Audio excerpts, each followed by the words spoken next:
जब लोग अधिक परेशान होते हैं तो वो विभिन्न उपाय खोजने लगते हैं। यदि ज्योतिषी में उन्हें वो उपाय नहीं मिलता है तो वो न्यूमरोलॉजी की ओर रुख कर लेते हैं। एस्ट्रोलॉजी या फिर न्यूमरोलॉजी, कौन है ज्यादा प्रभावी? आजकल ज्योतिष विद्या के प्रति लोगों में बहुत ही ज्यादा भ्रम है। ये भ्रम मुख्यतः ज्योतिषी के मनमाने उपायों और अंधविश्वासों के चलते विकसित हुआ है। वर्तमान में ज्योतिष के अनेक रूप प्रचलित हैं। विशेषज्ञों की कमी और व्यावसायिक दृष्टिकोण से ज्योतिषों की संख्या बढ़ गई है। कई लोग आम जनता को डरा धमकाकर कमाने की कोशिश भी करते हैं, जिससे ज्योतिष की प्रतिष्ठा में कमी आ गई है। कई फिल्म मेकर्स, धारावाहिक ये ज्योतिष का उपहास करते हैं, जिससे समाज में गलत धारणा बन गई है। कई लोग इसे धर्म से जोड़ने लगते हैं, जबकि ये ध्यान रखना आवश्यक है कि पूजा पाठ धर्म का हिस्सा होता है, न कि ज्योतिषी का। जब लोग अपनी असफलताओं का कारण ग्रहों को मानते हैं तो वो अपने कर्मों की जिम्मेदारी नहीं लेते। इससे जीवन में निराशा और अयोग्यता का भाव विकसित होने लगता है। वर्तमान में ज्योतिषी विज्ञान का नकारात्मक पहलू यही है कि यह लोगों को डरपोक बनाता है। कोई व्यक्ति सोचता है कि उसका जीवन ग्रहों के खेल का परिणाम है,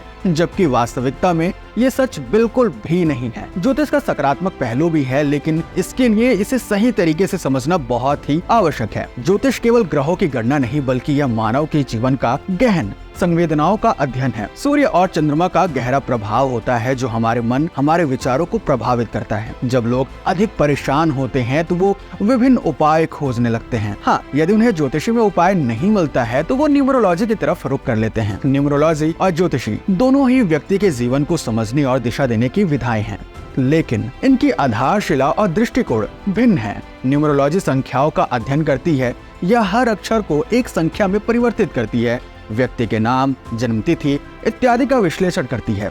संख्याएं व्यक्ति के व्यक्तित्व, संभावनाओं और जीवन के महत्वपूर्ण पहलुओं को दर्शाती है। आजकल सेलिब्रिटीज के कारण न्यूमरोलॉजी अधिक लोकप्रिय हो गया है। उदाहरण के लिए आयुष्मान खुराना ने अपने नाम को न्यूमरोलॉजी के हिसाब से बदल दिया। उनके पिता पंडित पुलकित खुराना, जो एक ज्योतिषी हैं, उन्होंने सलाह दिया कि भैया तुम ऐसा करो कि अपने नाम को थोड़ा सा बदल दो, जिसकी वजह से सकारात्मक ऊर्जा और अवसर बढ़ सकते हैं। इसके बाद उनके करियर के लिए ये महत्वपूर्ण साबित भी हुआ। आयुष्मान ने अपने नाम के स्पेलिंग में भी बदलाव किया ताकि वो न्यूमरोलॉजी के एनालिसिस से मेल खा सके, जिससे उन्हें अपने करियर में सफलता भी मिली है। ज्योतिष इसके विपरीत ग्रहों और नक्षत्रों के प्रभाव का अध्ययन करती है। ये जन्म कुंडली को तैयार करके ग्रहों की स्थिति और चाल का विश्लेषण करती है।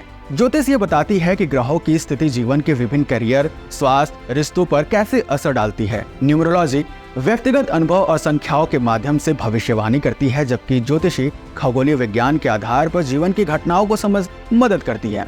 कहा जाता है कि ज्योतिष गणना बहुत ही सटीक होती है। हर इंसान के 3 चेहरे होते हैं।